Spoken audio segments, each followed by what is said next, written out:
Welcome to the Catch Some Soulshine podcast, and I'm your host, Dawn Renee Bova.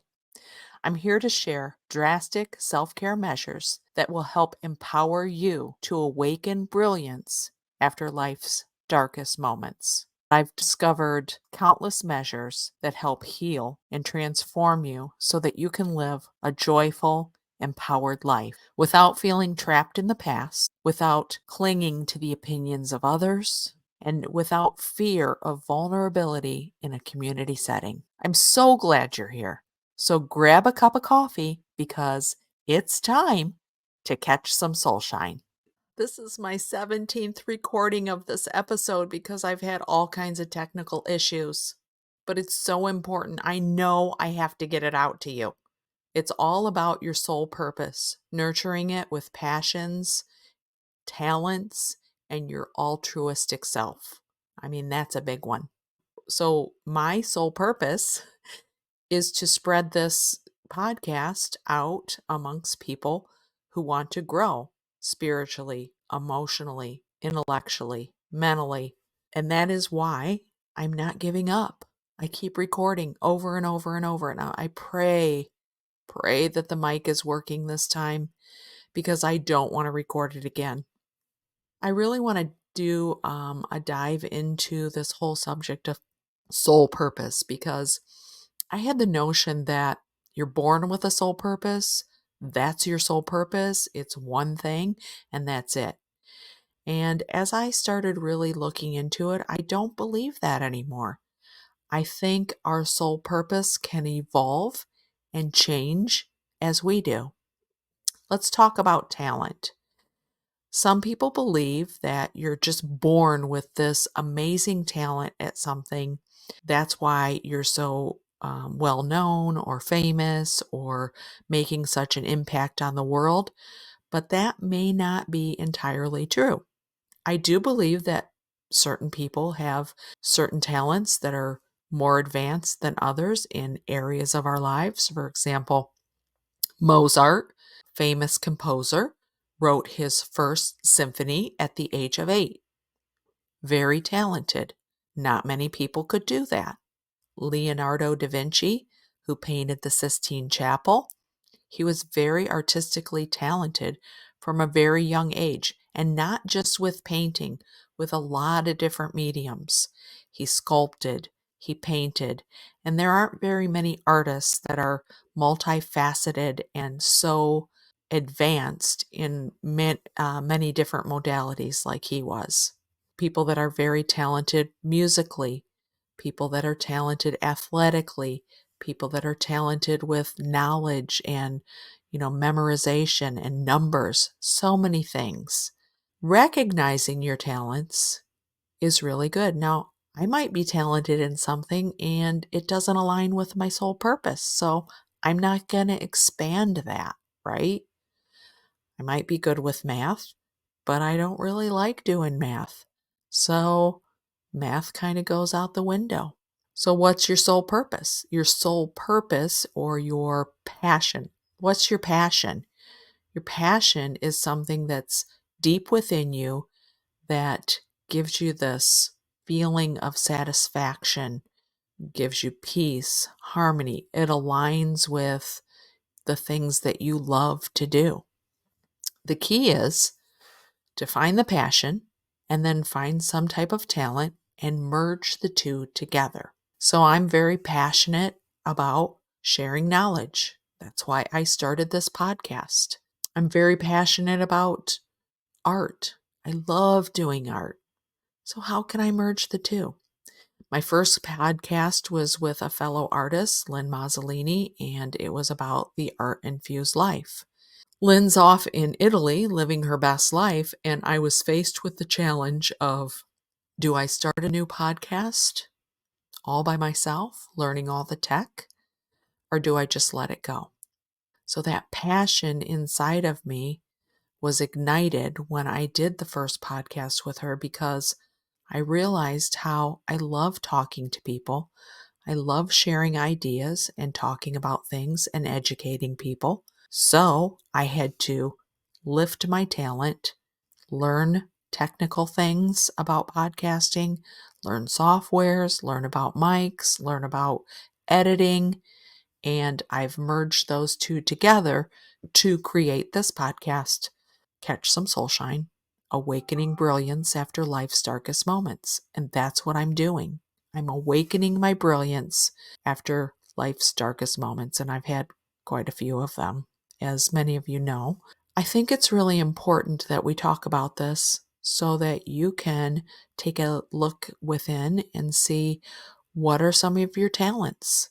What are things that you like to do? How do you nurture those talents, right? My mentor and coach and friend, Jessica Hughes, who is an artist, she has evolved and discovered that writing her future reality has been something that has completely shifted her whole being, her whole life. And she's doing this Write It Real experiment where you can participate and write your own future, write it real for yourself. And I had been talking to her a little bit about my ripple experiment, and then I thought, oh my gosh, how crazy is that? Like, I've been planning my ripple experiment. She's doing the Write It Real experiment. We're just in flow together. And that's how it happens. When you get in that flow state where everything's just coming to you, you know that you're aligning your talent with your soul purpose. If you want to know more about the Write It Real experiment, I will have a link in the bio. When you talk about talent, think about what can you do to elevate your talent. So one of the things that I do is practice. I make it a daily practice to work on my art practice. I take courses and classes. I'm actually in a class right now with Jane Bellente Art. She has a program for art journaling, which is imperative for an artist. I've been art journaling forever. It's like I started art journaling before I started writing journaling, just making little sketches. And she has a unique spin on how she does her art journaling and has provided education and classes on that. And I love her class. I will also have a link for that in the comments. You can check that out as well. Doing these practices has elevated my talent. I've taken numerous courses online to learn various techniques and grow as an artist, and my art is evolving. So then I thought, how do I merge my passion with my talent? And that's when I came up with the Ripple experiment, where I can share artwork throughout the world, have it ripple out and ripple back in, because it's all about ebb and flow. We put them out, we get them. You ever think of a pendulum? When the pendulum is still, there's not much growth. But when the pendulum swings back and forth, it's so interesting. But you do have to have that ebb and flow, giving out, receiving. When I think about a soul purpose, was watching Kara. She always was posting her vacations and traveling across the world and, just sharing that. And I thought, oh, that's so cool. I love to see where she's going and what she's doing. And they would have events during their travels. And a couple of years ago, she was on this vacation with their best friends, and her husband and the other man got caught up in a riptide, swept them out to sea. Her husband lost his life, and it was very traumatic and tragic. I watched that unfold on social media. And the next thing I know, I see her traveling again. I mean, it took a little time, but she decided, I'm going to go by myself. And she continued traveling. And fast forward to now, she has a travel agency. And that's an example of how we can take a passion, something that we love to do, mirror it with our talents, her talents of organizing and putting these trips together. And now she's flourishing as a travel agency. And I love that because I feel like we're drawn to people that mirror the things that we love. I reached out to her recently about some travel plans for an art retreat, a spiritual art retreat. So that's coming. How cool is that, right? And then you think about, well, what is my altruistic self, right? What is an altruistic self? An altruistic self is something that you have to examine. What are your core beliefs? What are your political affiliations? What are your religious affiliations? What do you believe about parenting? What do you believe about spirituality?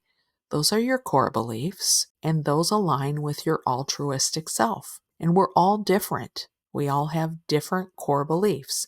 They may be similar, but they're different. So get in touch with those core beliefs, and then you can develop your passions further. So my daughter is an avid hiker. She lives in the mountains and she loves going out and hiking. And we went to visit her one year, and I thought, well, I'll try and do a little hike with her. And she said, well, it's a little challenging, Mom, but not bad. I think you'll be okay. Halfway up that hike, I'm thinking, I'm not going to make it. I'm not going to make it. And she goes, oh, just keep going. You're going to love this. And we got to the top of the mountain. There were these free range cattle. The sun was bright and beautiful. The sky was blue. It was the perfect temperature. There were cows roaming all over on the top of the mountain with us. We sat down on a log, had a sandwich, and I did this panoramic view all around where we were sitting, and this just beautiful Blue Ridge Mountains surrounding us. And it was awe-inspiring. And then I thought, I get it. I get why she loves doing this. It's incredible. But had I not said yes to the experience, I may have missed that. And if I wanted to further develop that as a passion, I could go and do more hiking. Wherever you are, there's hiking trails in Ohio, maybe not quite the extent as Asheville. We have natural parks around here that you can go to. Even in the city, they have beautiful hiking trails that you can see. We have a little quarry near our house. My granddaughter calls it the Rock Quarry, and I've taken her there to explore, and she loves it. So that's just an example of things that you can do to increase your passion for something. Try something new. I've been exploring different things in the art world, collage, which is something new for me, working with different mediums like alcohol ink, different substrates, and learning and taking classes. And that's how you elevate your talent. You try new things that you like, things that you don't. When I think of Leonardo da Vinci, yes, he was very, very talented. But what you may not know is that he went to great lengths to increase that talent. He dissected cadavers, which was unheard of, and it was actually illegal. So he took a huge risk to learn everything he could about the anatomy of the human body. He would study his subjects for hours, making different sketches before he even attempted to do a painting or an outcome. He would study water flows and ripples, the flight of birds for hours. That's how he honed in on his skill and developed it to become one of the greatest painters of all time. He painted the Sistine Chapel, and it's absolutely gorgeous and breathtaking. But that's how he aligned his passion of art with his skill and learning and evolved to become this famous muralist. When you think about your soul purpose, it's ever changing and growing and evolving. When I first had kids, I thought, oh my gosh, this is it. This is what I was born for. My whole 20 years before that, nope, this is it. This is what I was meant to be. A mom was one of the greatest gifts that I could have. It was a huge soul purpose. And then I grew and I evolved. And then I realized it's more than that. I thought, I'm here to help people who are on their recovery journey or struggling with substance use, help them evolve and grow and change. And I thought, this is my soul purpose. This is it.